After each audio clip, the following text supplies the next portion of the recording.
Hi everyone, welcome to this week's Refurb Wednesdays. We're looking at a 6-bedroom with 4 en-suites and 2 off-suites. Let's jump into this week's Refurb Wednesdays. So in the hallway with all our licensed HMOs, we always have to put in a Grade A LD2 fire system. Now this is important for fire safety and also to meet license regulations. So because this is over 5 bedrooms, you have to get a license on this property. So therefore you need to meet certain specific fire regulations, and every council is completely different. For our council, because this is over 4 floors, this HMO, we actually have to make sure we put a fire panel system Grade A LD2. Now we actually put these on in all our 5 bedrooms and above, just as standard practice in case fire regs change later on as well. With the 5 beds, you've got a grey area with regards to an interlinked fire system, which you can go check out one of my other videos about. Otherwise, this one we've got break glass here, and also we've got the fire panel system from there as well. To the right of me itself, we've got bedroom number 1. Let's jump into bedroom number 1 and have a look exactly what's going on there. So bedroom number 1 is on the ground floor in the front of the property. This is one of the largest rooms in the property. They're all over 10.22 square meters. This one is, I think, about 13 square meters. Now we did originally plan when we done this HMO is we have this as an ensuite and we had it located over here. But when we came to doing the first fix waste, we had major problems with routing the waste out of the property. Now for us, we don't like to use macerators, and the reason why we don't, because you have maintenance issues further down the line. People put stuff down the toilets, you're having to replace them, very costly.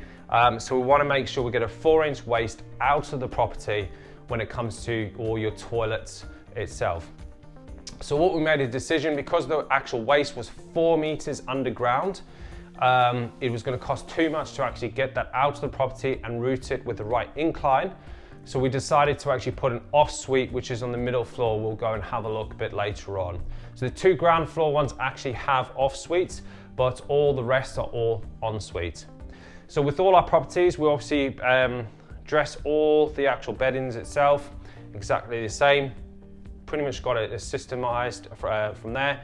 We'll talk more about that throughout the property and all other features with our HMOs as well, like LED lighting, etc. This room is going to be about £150 per week per room, and the tenant profile is going to be professionals as well. So good high demand for tenants, and also good quality tenant for quality property like this. Let's jump into bedroom number 2 and have a look at that. So bedroom number 2's worked out nicely. It's right next to bedroom number 1, which is at the back of the house in the middle. So this bedroom itself is actually the smallest bedroom out of the lot. So it's 10 square meters. Now you're probably going to get around about £140 per week per room for this bedroom. Now with all our bedrooms, we always supply 2 sets of bedding, hotel quality bedding. That way they're a lot more hard wearing. They can be actually rotated around when they want to wash their own linen. And then also we also supply towels and 4 sets of pillows as well from there. Smart TVs in every single bedroom, and we'll talk about more other features within the property as we go through the property as well. Let's jump into the back of the property. Okay, so we're at the rear of the property right now on the ground floor. So there's a basement downstairs as well. We've put this as a utility room. We've got a separate washer and dryer, just like we do in all of our properties. Now, when we start going 7 beds or above, we end up putting 2 dryers in and 1 washer, because we tend to find the washing machine spins go a lot quicker than obviously your drying ones as well, but always separate from there. More for maintenance than anything else, and also the tenants from feedback that prefer separate ones as well. Right to the rear here, we've got an off-suite for bedroom number 2. We always put a lockable door on the ensuite, and they have a key with it as well, so they're only people to get into that off-suite. That means they can store their stuff in there safely, and you generally find a lot of tenants do like that than having an ensuite, and we get the same sort of rentals as we would with an ensuite as well, which is great. Let's go jump into the basement and have a look at the kitchen communal area. Okay, so we're in the basement now, and it's worked out amazing. I love this area. This is probably the best basement conversion we've done. Now, this basement conversion, what we had to do is we had to dig down, I think it was a foot from the original level itself. And then we had to put in drainage throughout. So there's a drain going all the way through here. And then obviously there's trickle drains as well, sprouting out as well. So if there's any water that kind of may rise or anything like that up, it goes in there and then goes straight out to the waste. Now we're quite lucky actually, that just behind here has the actual waste for the soil. So that way we could get easily the water waste from the dishwasher, etc. in the kitchen out very, very easy. So you always got to think, the most costly things in your refurb is always going to be in the first fix with regards to excavating and your structural work, especially when it comes to your drainage. That you've got to think about how efficiently can we get it out as much as possible. Now what we had to do with this basement as well, we had to put on the floor, we had to put 120mm insulation, then we put a viscreen on it, which is basically like a plastic membrane on top of that, and then basically we concreted 100mm of concrete on it as well, and then that way we're able to get a really good seal, so no moisture can come through, but also that these are it's going to be nice and warm down here as well. What we did on the whole of the basement, we actually tanked the whole basement as well, so we've got a full damp course through in, and then we also got damp-proof membrane on top of that, as well as a tanking system as extra precautions. What we wanted to do is we wanted to make sure that nothing came through, so we put insulation. We've put 100mm insulation throughout the whole basement, and we actually put studs. We studded out the whole basement as well, and the reason why we've done that is also just to make sure that it was off the wall, so we didn't have any moisture coming through. Just extra precaution, and also insulation, keep it nice and warm down here. Now to the right of me, so the left of me, we've actually got the kitchen. Now the kitchen's worked out awesome, really happy with this. Because this is a 6-bedroom HMO with en-suites. Now, when you get to your 6 beds, you need to start thinking about 2 kitchen packs, okay? So you can either do 2 ovens and 2 hobs with 2 extractors, or what you can do is you can have a 6-burner hob instead of 2 hobs itself, okay, and 1 extractor. Now what we have done, we've got 2 extractor fans, but we've also got another extractor fan. Just as soon as the lights go on, it actually connects, and it's also a humidity stat. That way, that if it gets too humid down here, that it turns on as well. So it's really important to keep ventilation down here so we can have air circulation as much as possible, especially when you think about basements. Now we've got natural light on each side, and we've got both of them as fire exits as well. So fire exit windows, they can get out. In the event of fire upstairs, they can get out through the back of the property nice and easily. Okay, we'll talk a bit more about fire safety later on. As you can see, we supply everything with regards to plates, cups, wine glasses, etc. So knowing your tenant profile is really important.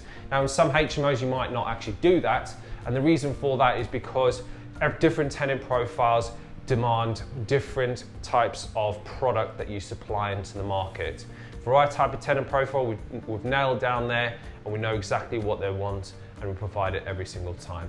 Let's go have a look at bedroom number 3. So this is the off-suite for bedroom number 1.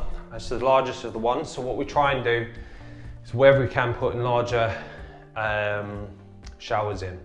So in this case we'll put a 900 shower tray in with a quadrant. So it's loads of space in the actual shower itself, so you can actually get in nice and easily. And we've got the toilet to the rear as well. The other thing what we have done is we put the boiler cupboard in here.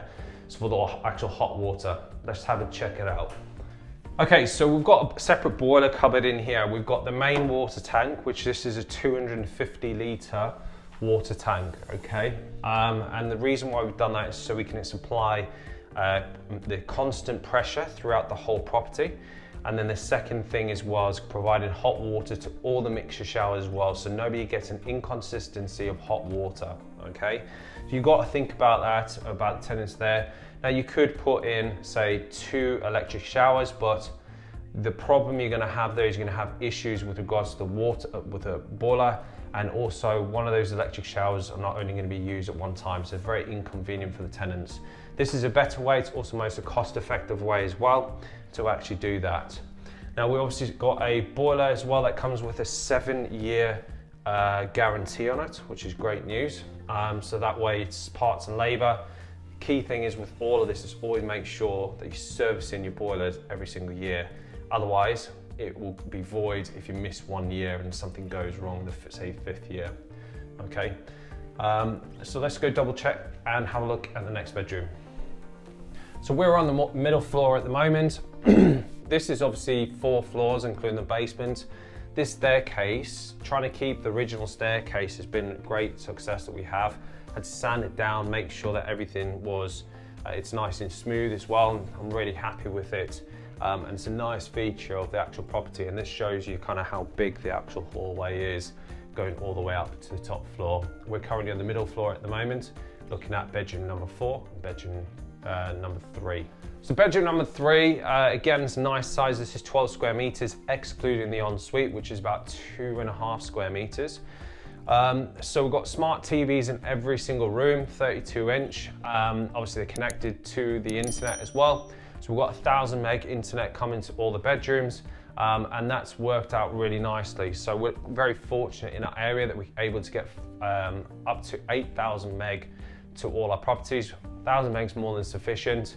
You've got to think about that speed. It's going to be divided between multiple bedrooms as well. Got the ensuite to the right of me as well, so it's nice and easy. Also got to think about ventilation, getting that out. So in this case, what we did is we put the ventilation out through the front. If it's over 2 meters, you've got to have a rigid pipe to make sure that the airflow gets through, and if there's any moisture, it can get out of the property nice and easily. Let's jump into bedroom number 4. So bedroom number 5 has worked out awesome. I love this bedroom. So this is got a nice kind of flow to it itself. So we've got a double-sized bed in all the bedrooms, okay?